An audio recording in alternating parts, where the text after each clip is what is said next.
What's good, YouTube? It's me, your boy Squiddy, back in another Squiddio. Today, let's talk about how to beat the Rescue Ace deck. This is a very annoying deck that has recently gotten new support that pushes them a little bit closer to the tier 2 status. And they rely on their titular monster, Rescue Ace Turbulence, to allow them to set up to 4 Rescue Ace quick play spells or normal traps from their deck directly to the field. So needless to say, if this is resolving and we don't have any outs to their board, they're probably going to win that game. They also got a couple of new cards in the recent set, for example, Rescue Ace Airlifter, which is now their main starter because they're able to add any Rescue Ace spell from their deck to the hand, including the new Rescue Ace Emergency card, which is basically an E-teleport for any Rescue Ace monster from their deck. What it does is it special summons a Rescue Ace monster from their deck in defense position, then they tribute a Rescue Ace from their hand or their field. So they have more ways to get into their engines, more ways to get into Hydrant, more ways to get into Turbulence, more ways also to get into one of their new cards, which is Rescue Ace Preventer. This is also a powerful extender that says you can special summon it by banishing a Rescue Ace card from your graveyard. Then it has a Book of Moon quick effect while you control another Rescue Ace monster. So it's really annoying for decks like Synchros or Castira, where you really require that monster to be face up in order to continue playing your plays in your deck, right? So this card also has another effect where if it's sent to the graveyard from anywhere, you can target one of your banished Rescue Ace monsters except a level 8 monster, special summon it. So it's really crazy. With Hydrant now, you can add any Rescue Ace monster, and then what they can do is then they can add the Preventer, summon the Preventer by banishing the Rescue Ace Hydrant after they link it off for something like a Link Rebuild. And then from there, they can go into a Link 2, which instantly goes into Link 3 because Rescue Ace Preventer will trigger in the graveyard, bringing back that banished Rescue Ace Fire Hydrant. And then from there, they're able to go into their Link 3s. They're able to modulate also with things like Ripperdokus to make things into Cybers, and then go into powerful Cybers-only extra deck monsters like Deco Talk or Heat Soul. They have options like Salaman Great Sunlight Wolf to add back cards like Ash Blossom from the graveyard, add back their Rescue Ace monsters, which are all fire. Or they also have a really powerful power play that can be done off one Rescue Ace Airlifter, which goes into Firewall Dragon Dark Fluid, ensuring that their boards are protected because they're able to dump Cyber's D-Save Worm, which prevents the opponent from activating cards like Harpie's Feather Duster or Evenly Matched because it negates the spell or trap effect. So that's just one thing to note. So without further ado, let's just dive in and talk about how to beat this deck. With a hand trap starting at the top, Ash Blossom and Joy Spring. There are a couple of things that you can Ash in this deck, but generally I like to hold it for something like the Emergency because this is one of their main starters, their main ways to get to the monsters from their deck directly onto the table, and they can search it off of Airlifter. You don't really want to Ash the Airlifter, obviously, because if they already opened the Emergency, then you kind of get punished there.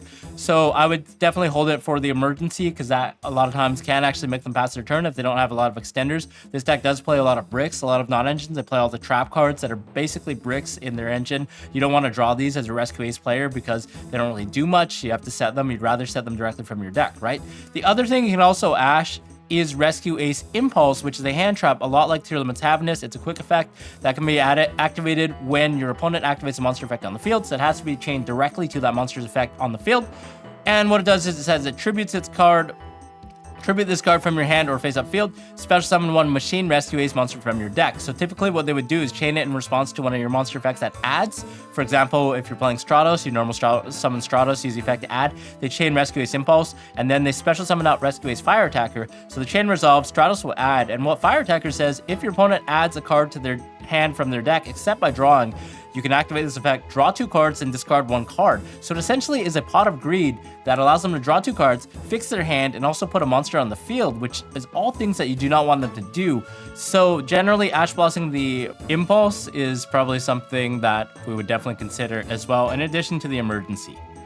Other hand traps. If you're playing D-Shifter, this card is not the greatest against this deck because they also side D-Shifter sometimes because it's really good for them. They don't really require their graveyard beyond using things like the Rescue Ace Preventer, as well as banishing cards to summon out the Turbulence, but they can actually play around it by summoning out Turbulence another way. For example, with Emergency, which kind of bypasses the need to banish from the graveyard instead. So the thing with Shifter, though, is if you're playing a deck like Castira where you can take advantage of the fact that they're not going to be able to use the Preventer in the graveyard and also use other ways to extend, then this could be decently good because it stops off a lot of things. It stops their Preventer, it stops them from going into things like the Firewall Dragon combo, which allows them to protect their back row, and it kind of forces them to play a little bit awkwardly. So it really depends if your deck, I would say, has other ways to actually get rid of a resolving Turbulence, because they can still resolve the Turbulence under Shifter, so you kind of have to deal with that. Is your deck playing powerful board breakers like Harpie's Feather Duster, Evenly Matched? or other hand traps to stop the turbulence? If so, then Shifter is a lot better against this deck. But if you're only banking on the Shifter and then the rest of your deck is kind of like suboptimal cards like Book of Moon and more like 1-for-1s, then it's not as good because you're still going to be resolving Rescue Ace Turbulence. You're going to be dealing with a board of 4 back rows at least, and then that becomes a lot harder because you're down a card as well after having shifted against them. So it's just something to consider. If you have powerful board breakers that can take care of the turbulence, then Shifter becomes a lot better.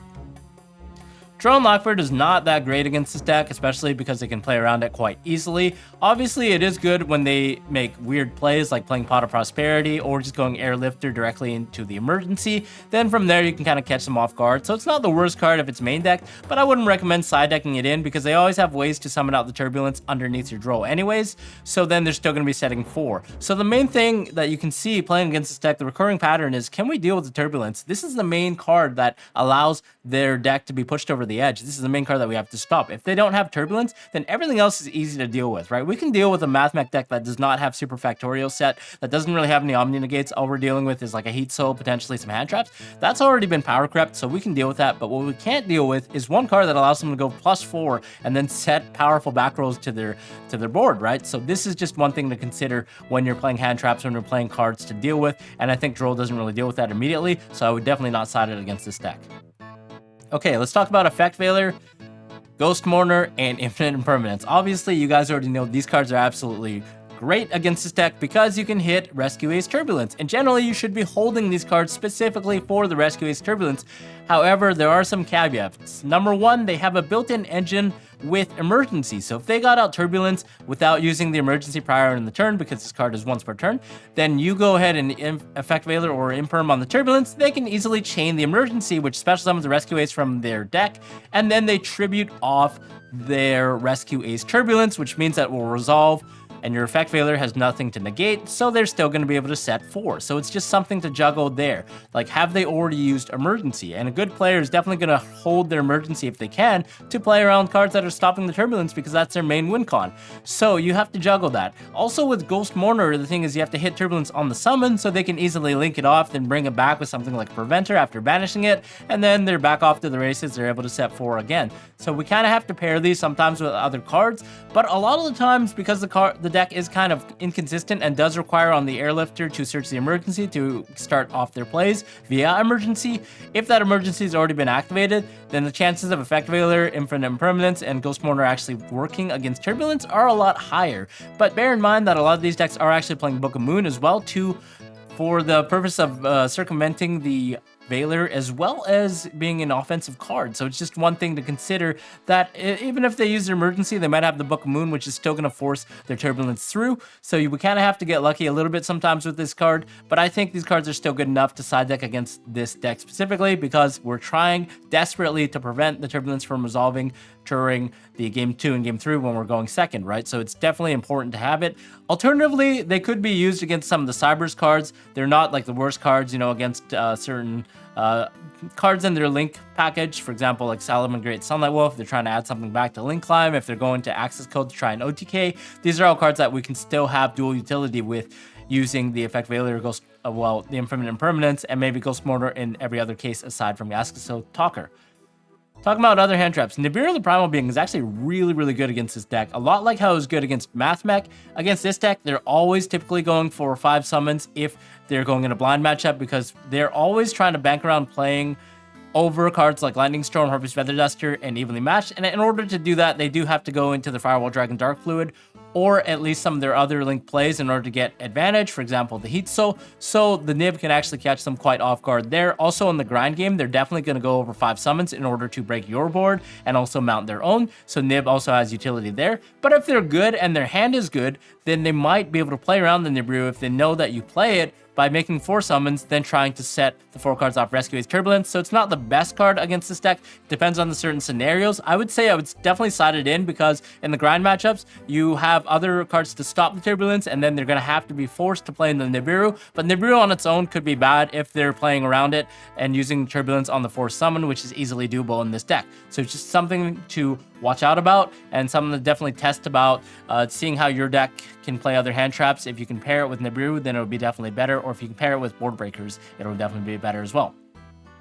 Now, board breakers are actually good against this deck for the sole purpose of clearing what gas Turbulence is set onto the table. So Harpie's Feather Duster, Lightning Storm, and even Evenly Matched are really powerful against this deck because you're instantly nullifying what they've set with the Turbulence, and they're kind of back to square one. They have to rely on their hand traps to stop your push in main phase 2.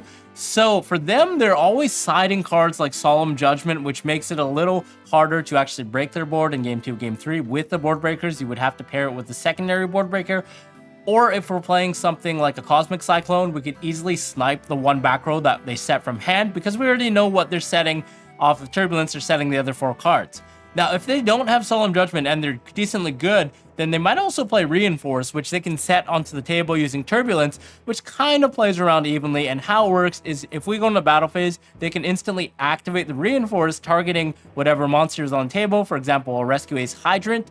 And what Reinforce does is it makes the Hydrant unaffected by opponent's monster effects for the rest of the turn. It gains 1500 attack and defense, and the next time it'd be destroyed by battle, it's not. So effectively, we would require another board breaker to get rid of that Hydrant, something like Triple Tactics Talent, which is not always easy because you do have to hard draw them. So that Hydrant is probably going to stay there 9 times out of 10. And then Reinforce actually has another effect where you can banish it from your graveyard, then target one Rescue Ace spell in your graveyard, set that card. So if you go to battle phase, they can activate the Reinforce, target the Hydrant to protect it for the rest of the turn, and then they can also activate one of the spells that they set, whether that's Emergency or potentially Rescue, and then bring something back to their field.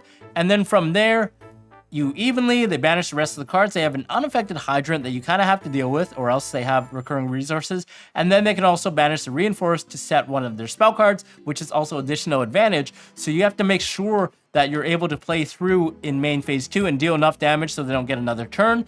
Or otherwise, when they do get that other turn, then they're going to have a lot of cards to kind of play through your board and grind back because they're getting intrinsic advantage from the Reinforce, keeping the Hydrant alive, and then the Reinforce setting another spell card. So it's like evenly is a 1-for-1 as opposed to a +4. So just key things to note, to be aware of there. And then going first, I actually think there are a couple cards. For example, Magic Deflector is really good because it stops a lot of the quick play spell cards. It's not the end of the world for this deck, but it does stop a couple of things. Number 1, Emergency. Number 2, it stops them from alerting later in the turn. It stops their plays with Rescue Ace HQ, which is a field spell that gives them an additional normal summon, which sometimes they will use as an extender. It also stops their non-engine cards like Book of Moon if they're playing that. If they're siding cards like Cosmic Cyclone as well, it kind of gets some value out of all of those. So that's just one thing that you could actually side if you are playing this already. It has some crossover against other matchups like Purely and potentially Kashtira, also Runix as well. So this is one card that we can definitely side against them. And then another card that could also work is Summon Limit. This is a card that prevents opponent from summoning 2 times or more, and this deck does a lot of summoning, especially when they're trying to push through their board. If they are using 2 or more summons to try and get the Turbulence, which most of the time they will require 2 in order to get 2 cards in the graveyard to banish for it, then that means that Summon Limit just prevents Turbulence from getting out as well, so they're probably going to have to scoop if they have no answers for the Summon Limit. And this is true for a lot of decks in the metagame, but specifically decks like this, which actually require like Link Climbing, require using their little weenie monsters in order to go to their bigger monsters before trying to make a push. So these are all things that you can definitely consider. And I think that's about it for the video. If you guys have any other cards that you would acquire or consider to be good against this deck, definitely let us know in the comments below. Other than that, we'll see you in the next video. Bye-bye.